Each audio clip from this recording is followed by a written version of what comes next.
Dizem que um casamento é o dia mais feliz da vida de um homem. Flores brancas, música suave, sorrisos que fingem que o passado nunca existiu. Mas o que ninguém te conta é o quão frágil essa felicidade realmente é. Porque às vezes, tudo o que basta é uma mulher, um passo silencioso à frente, uma frase dita no momento errado, e uma vida inteira de mentiras cuidadosamente enterradas vem à tona de uma só vez. Eu não entrei naquela igreja para arruinar um casamento. Eu entrei para acabar com uma mentira que viveu tempo demais. Quando empurrei aquelas pesadas portas de madeira, todas as cabeças se viraram para mim. O noivo congelou. A noiva parou de respirar. E o homem que achou que tinha escapado do próprio passado, Lars Söderqvist, o milionário admirado por todos, olhou para mim como se tivesse visto um fantasma. Por 5 segundos, ninguém se mexeu. Nem o padre, nem os convidados, nem o próprio Lars. Então eu falei. Antes de dizerem seus votos, eu disse calmamente algo que todos aqui merecem saber. O que revelei em seguida destruiria uma família poderosa, exporia um segredo escondido por mais de 3 décadas, e forçaria um homem que acreditava que dinheiro podia apagar a memória a finalmente encarar o custo de suas escolhas. Mas antes de contar o que aconteceu dentro daquela igreja, você precisa saber por que eu estava ali, e por que ir embora nunca foi uma opção. Se você acredita que a verdade sempre encontra o caminho de volta, não importa por quanto tempo fique enterrada. Então eu te convido a ficar comigo até o fim desta história. E se histórias como esta importam para você, histórias sobre família, arrependimento e justiça, espero que considere se inscrever e compartilhar este momento conosco.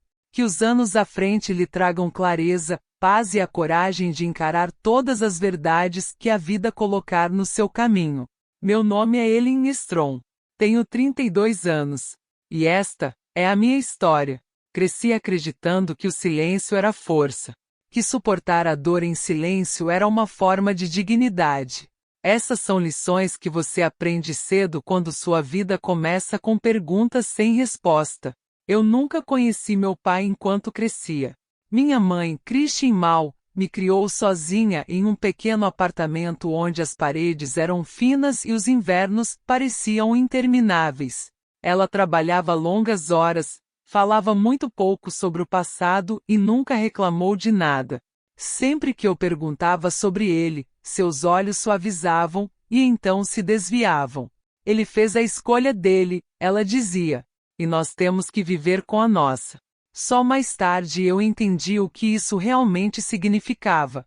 A verdade era, meu pai não desapareceu porque não podia ficar. Ele foi embora porque ficar lhe custaria algo muito mais valioso do que amor, sua reputação.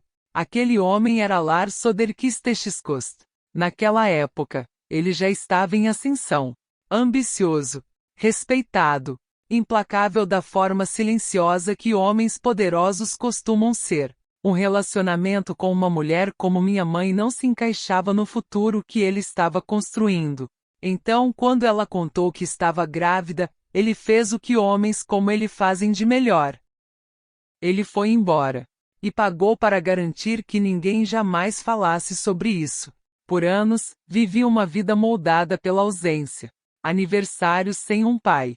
Eventos escolares onde outras crianças acenavam para pais que nunca vinham por mim. E um sobrenome que carreguei sem nunca saber de onde realmente vinha. Minha mãe nunca pediu dinheiro a ele. Nunca o perseguiu. Ela acreditava que dignidade significava deixar ir, mas dignidade não responde perguntas. E não apaga a dor de se perguntar porque você nunca foi o bastante. Eu construí minha vida com cuidado. Estudei, trabalhei, permaneci honesta. Disse a mim mesma que o passado não importava. Até que numa tarde, um nome apareceu na minha tela. Lars Söderqvist. E ao lado dele, uma manchete que mudou tudo. Milionário renomado se casa com Natalie Force em cerimônia privada. Foi naquele momento que eu percebi, algumas verdades não desaparecem com o tempo. Elas esperam. E quando voltam, exigem ser ouvidas. Aquela manchete me perseguiu por dias. Não por ciúmes. Não por raiva. Mas por causa da foto. Lars Soderquist estava ao lado de Natalie Forst, jovem, elegante, sorrindo do jeito que as pessoas sorriem quando acreditam que a vida finalmente as escolheu. Ao redor deles, palavras como legado, respeito, um novo começo. Um novo começo. Aos 62 anos. Fiquei encarando a tela e senti algo se apertar no meu peito. Não ódio, não vingança, mas uma pergunta silenciosa que carreguei a vida inteira. Quão fácil é recomeçar, quando você nunca pagou pelo primeiro fim? Mostrei o artigo à minha mãe. Ela leu devagar, depois colocou o telefone sobre a mesa como se ele pesasse demais. Então, disse ela suavemente, ele vai se casar. Não havia amargura na voz dela. Apenas cansaço. Naquela noite, ela me contou o resto da história. Sem drama. Sem lágrimas. Apenas fatos, entregues do jeito que as almas mais velhas falam com cuidado, porque sabem que cada palavra tem peso. Lars prometeu voltar. Prometeu assumir a responsabilidade. Prometeu muitas coisas. Então, numa manhã, ele parou de responder. Semanas depois, um advogado entregou um envelope. Dentro havia dinheiro e um aviso. Se ela dissesse o nome dele, se arrependeria. Minha mãe escolheu o silêncio. Acreditou que me proteger daquele mundo era um ato de amor. Mas o amor, aprendi, nem sempre protege. Às vezes, ele apenas adia a verdade. Não dormi naquela noite. Em vez disso, pesquisei. Registros corporativos. Entrevistas antigas. Arquivos públicos. Foi então que encontrei Rikard Sundin, o associado de longa data de Lars. Um homem que o acompanhou desde o início. Um homem que tinha visto tudo. Enviei uma mensagem para ele. Não acusei. Não implorei. Apenas escrevi. Acho que você sabe quem eu sou. Ele respondeu na manhã seguinte. Você não deveria se envolver nisso, disse ele quando nos encontramos. A voz era calma, mas os olhos estavam cansados.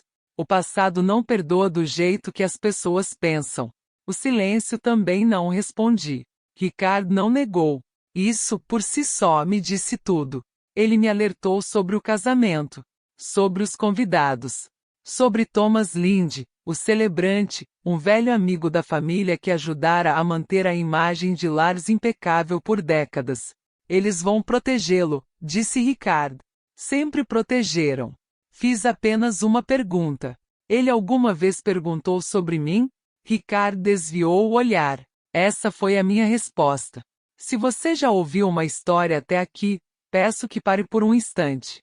Se sentir essa raiva silenciosa surgindo, ou aquela tristeza familiar que você reconhece da sua própria vida, toque no botão de curtir. Não por mim, mas por toda a verdade que esperou tempo demais para ser dita. Os dias que antecederam o casamento passaram devagar. Eu não planejei um confronto. Não ensaiei discursos. Apenas me preparei para permanecer firme. Na manhã da cerimônia, vesti-me de forma simples. Sem drama. Sem raiva. Apenas determinação. Ao me aproximar da igreja, pude ouvir a música. Suave. Esperançosa. Inocente. Lá dentro, Lars estava no altar, confiante, polido, intocado pela memória. Natalie sorria para ele, alheia à vida que estava do lado de fora das portas. Parei com a mão na maçaneta. E pela primeira vez, a dúvida se infiltrou. Um passado tão antigo ainda deveria importar? Falar agora destruiria mais do que curaria? Se você estivesse no meu lugar, você iria embora. Ou daria um passo à frente e deixaria a verdade respirar pela primeira vez em 32 anos. Eu abri a porta. E tudo mudou. O som das portas ecoou pela igreja como um aviso que ninguém ainda compreendia. Todos os rostos se voltaram para mim. O sorriso de Lars Soderquist desmoronou lentamente, como se o passado finalmente o tivesse alcançado. Por um breve momento, vi nos olhos dele, não raiva, não medo, mas reconhecimento. Ele sabia. Natalie Forst olhou dele para mim, confusa, as mãos tremendo levemente ao redor do buquê. Thomas Linde pigarreou, preparando-se para intervir, mas Lars ergueu a mão. Deixe-a falar, disse em voz baixa. Aquela única frase me disse tudo. Um homem não abre mão do controle a menos que saiba que resistir é inútil. Dei um passo à frente.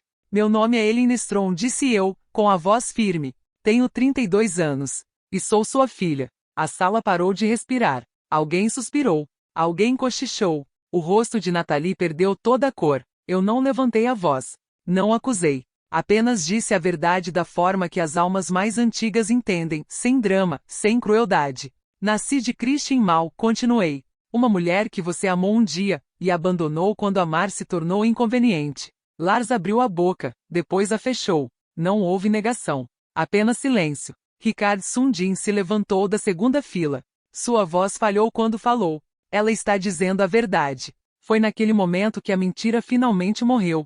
Nathalie deu um passo para trás, balançando a cabeça. Você me disse que não tinha filhos, sussurrou. Lars olhou para ela e pela primeira vez, não tinha mais nada atrás do que se esconder. Eu fui um covarde, disse ele. E covardes não merecem recomeços limpos. O padre baixou o livro. Thomas Linde desviou o olhar. O casamento terminou ali mesmo, não com gritos, não com escândalo, mas com algo muito mais poderoso. A verdade. Lars se aproximou de mim devagar, como se tivesse medo de que eu desaparecesse. Não espero perdão, disse ele. Mas devo a você mais do que silêncio. Encarei seus olhos. Eu não vim em busca de perdão, respondi. Vim para que a mentira não te acompanhasse para outra vida. Nathalie tirou o anel e o colocou delicadamente sobre o altar. Eu mereço honestidade, disse ela. E você não pode me dar isso. Ela saiu sem olhar para trás. Nos dias que se seguiram, Lars fez uma declaração pública. Ele me reconheceu, não para salvar o próprio nome, mas porque, pela primeira vez, não havia mais nada a proteger. Nós nos encontramos apenas uma vez depois disso. Sem lágrimas. Sem abraço. Apenas duas pessoas paradas no espaço que a verdade havia aberto. Eu perdi tudo, disse ele em voz baixa. Sim, respondi. Você perdeu. E isso foi suficiente. Minha mãe assistiu às notícias sentada à mesa da cozinha, mãos entrelaçadas. Ela não sorriu. Apenas respirou fundo. Agora, disse ela, podemos descansar. A vida não se transformou da noite para o dia. Não houve herança repentina. Nenhuma reconciliação dramática. Apenas algo mais silencioso. Algo que as gerações mais antigas entendem muito bem. Encerramento. Se esta história despertou algo em você, se lembrou de verdades não ditas ou escolhas adiadas por tempo demais, deixe um comentário e compartilhe o que você teria feito no meu lugar. E se você acredita que histórias como esta importam, por favor, curta, inscreva-se e fique conosco. Algumas verdades chegam tarde, mas quando chegam, ainda merecem ser ouvidas.